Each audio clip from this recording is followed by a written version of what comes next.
Well, thanks for inviting me. Boy, the Hells Angels didn't make me nearly as nervous as this. That's a stereotype. You're right. I hope this evening really will lead to a better rapport between media and First Nations, because it could sure do with some help.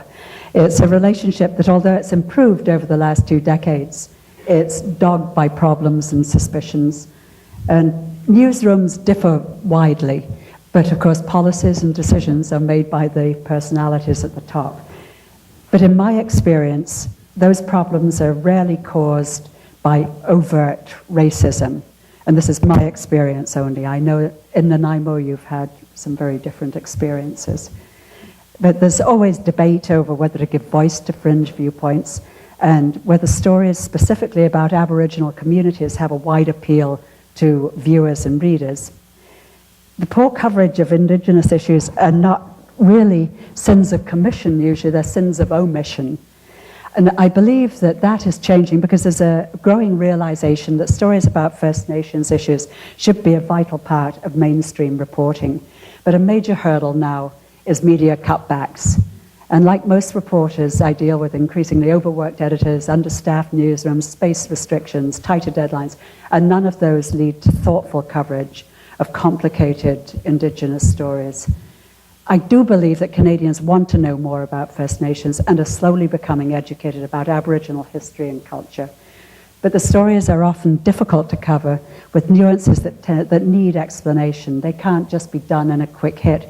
But the editors, in limited space, limited time, will often go for the quick hit story. And that doesn't work. As newsrooms shrink, the Aboriginal beat is often being eliminated, or it's joined, mashed in with other beats. And that gives a lot less time for reporters to develop relationships, and relationships are so necessary if you're going to report on it with any sort of accuracy. We get the major hard news stories are covered, of course, the Aboriginal wins in court or opposition to development projects. And reinforcing the stereotypes, of course, you get the ceremonial events and you get the drums because they make good pictures.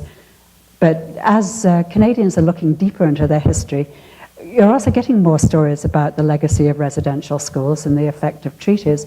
But that, again, is a double-edged sword, because too often it means that Indigenous people are being cast in the role of victim, or the story is centered on conflict, fisheries, land lawsuits, problems on reserves. And that's not surprising, because conflict and victims make news stories. But what's missing is the balancing depiction of Aboriginal people in everyday stories. Why do we see so few Aboriginal faces in news photos of everyday events, families at the fair, a day at the beach? Why not more Aboriginal voices commenting on the issues of the day? Even coverage of achievements can be tinged with a sort of note of surprise. A business success or election to office often implies that someone has succeeded despite being Aboriginal. But how do you counter that? And I'm not sure. Is it better to not always identify someone as Aboriginal? Does it heighten the us and them perceptions? I'm really not sure what the answer to that is. But one answer, as you have already touched on, has to be more Aboriginal reporters. We need coverage that starts from an Aboriginal perspective, and that does not mean that only Aboriginal people can write about Indigenous issues any more than only women can write about women's issues. But it can provide a different version of the truth.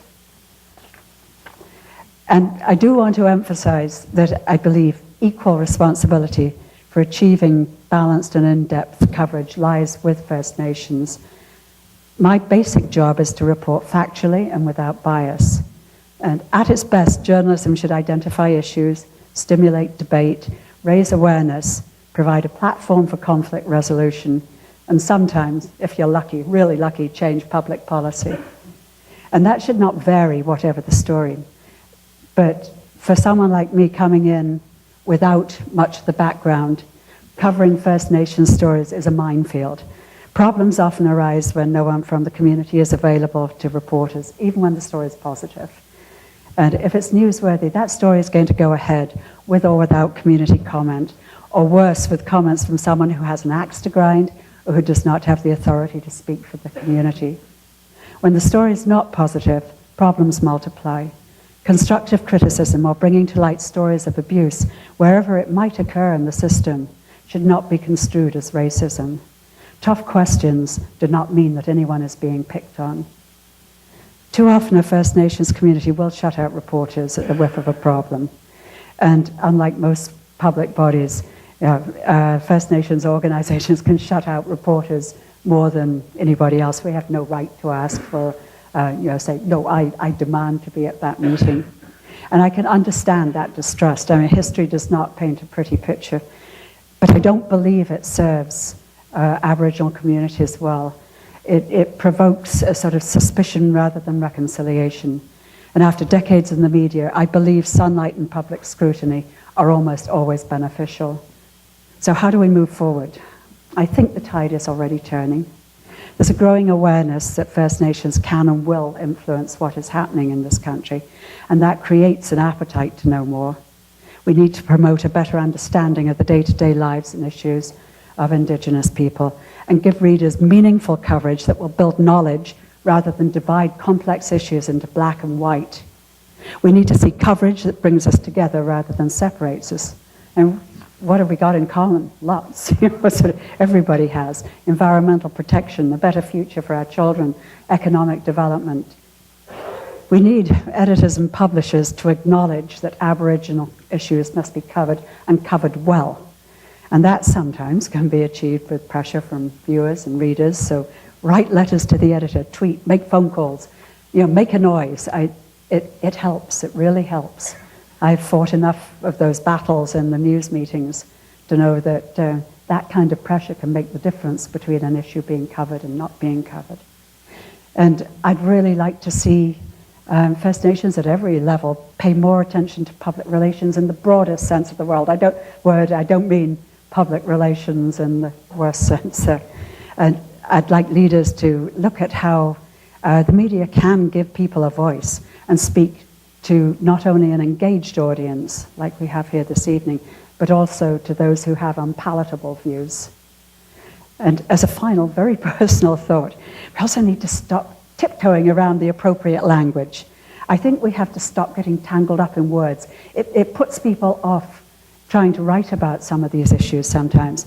And there's endless newsroom angst over whether words such as Indigenous or Indian are politically correct. I believe there are far broader issues that should be catching our attention. Thank you. Oh,